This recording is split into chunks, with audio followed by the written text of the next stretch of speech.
শবে কদরের নামাজের নিয়ম কি, কত রাকাত পড়তে হবে একটু জানাবেন। শবে কদরের কোনো আমল আছে কিনা, রমজান মাসে এমন কোন আমল আছে কিনা যা করলে আল্লাহর প্রিয় বান্দা হওয়া যাবে?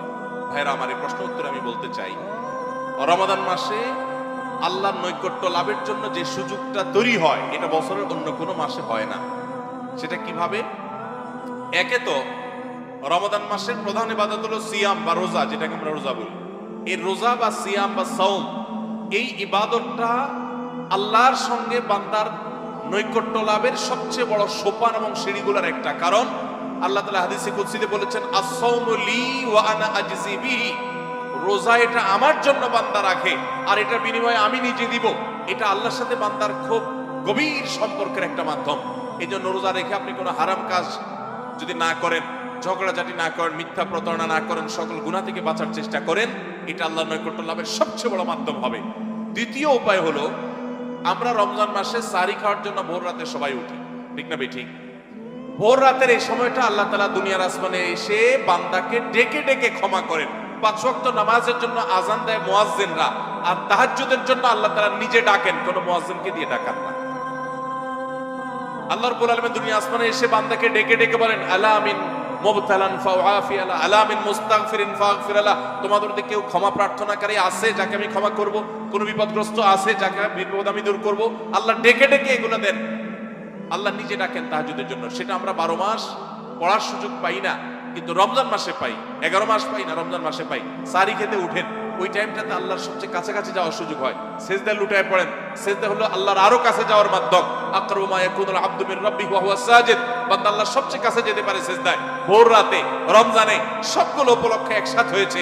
এই জন্য ভোর রাতে সারি খেতে উঠলে আল্লাহর ওয়াস্তে আমি অনুরোধ করি আপনাদেরকে যে ভাইরা, এই টাইমে সারি খেতে উঠলে সারি খাওয়ার আগে পরে 10টা মিনিট অন্তত টাইম বাইর করেন।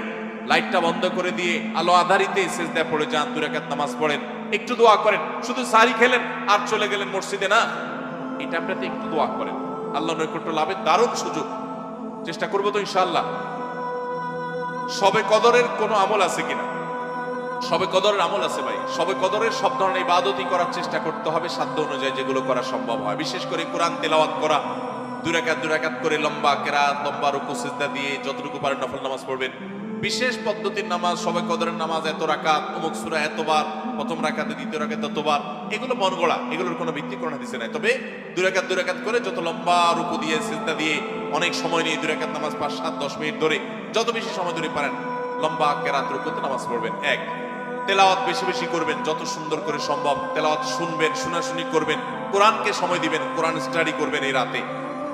আর বিশেষ করে একটা দোয়া আমাদের আয়েশাকে রাদিয়াল্লাহু তাআলা আনহাকে নবী করিম সাল্লাল্লাহু আলাইহি ওয়াসাল্লাম শিক্ষা দিয়েছেন, আল্লাহুম্মা ইন্নাকা আফুউন তুহিব্বুল আফওয়া ফাআফু আন্নী। আল্লাহ আপনি ক্ষমাশীল, ক্ষমাকে ভালোবাসেন, আপনি আমাকে ক্ষমা করুন। আর আল্লাহর কাছে দোয়া, ইস্তেগফার, রোনাজারি, চোখের পানি ফেলা, গুনাহ মাফ চাওয়া, এগুলো করতে থাকবেন। দান সাদেকা করার সুযোগ থাকলে সেটাও করবেন।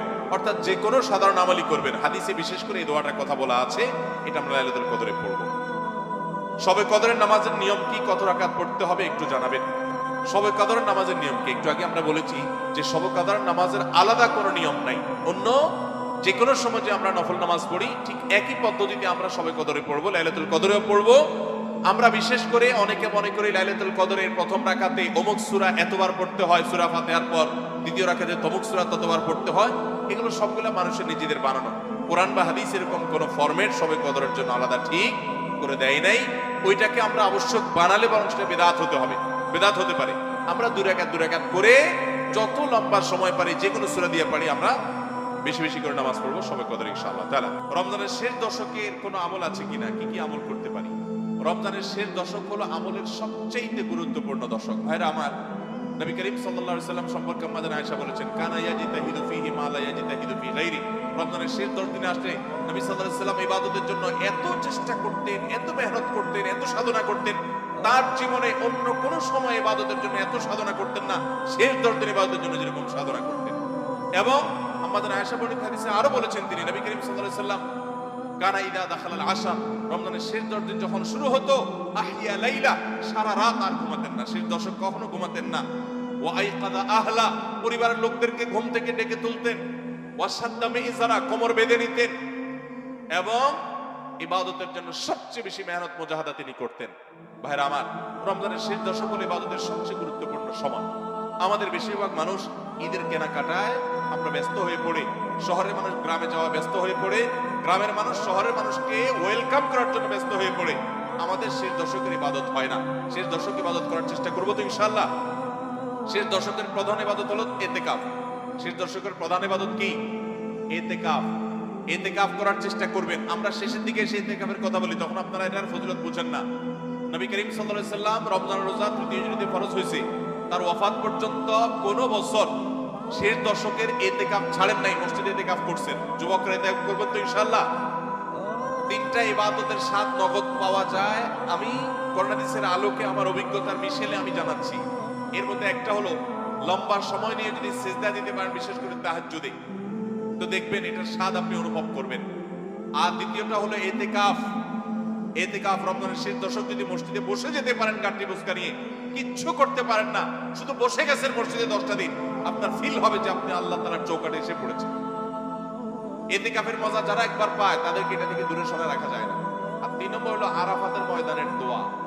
এটাতে যে স্বাদ, এই তিনটা স্বাদ যে পাইছে, সেই স্বাদগুলো কখনো আর ছাড়তে চায় না। আল্লাহ আমাদের সবাইকে ইতিকাফ করার তৌফিক নসিব করুন।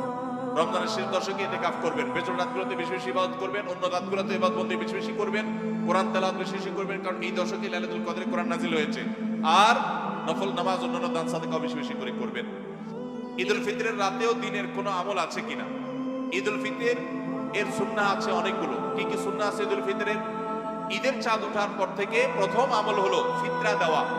পরিবারের সবার তরফ থেকে গরিব অভাবী লোকদের কাছে, আপনার পরিবারে 5 জন হলে 5 জনের পক্ষ থেকে ফিতরা আপনি খাবার পৌঁছে দিবেন গরিবের বাসায়। এটা হলো প্রথম আমল। দ্বিতীয় হলো ঈদের চাঁদ দেখা গেছে, তাকবীর শুরু করবেন, আল্লাহু আকবার, আল্লাহু আকবার, লা ইলাহা ইল্লাল্লাহ, আল্লাহু আকবার, আল্লাহু আকবার, ওয়ালিল্লাহিল হামদ। বেশি বেশি করে পড়তে থাকবেন এটা। পুরুষ হোক নারী হোক সবাই, পুরুষ একটু জোরে জোরে, মহিলা একটু আস্তে আস্তে।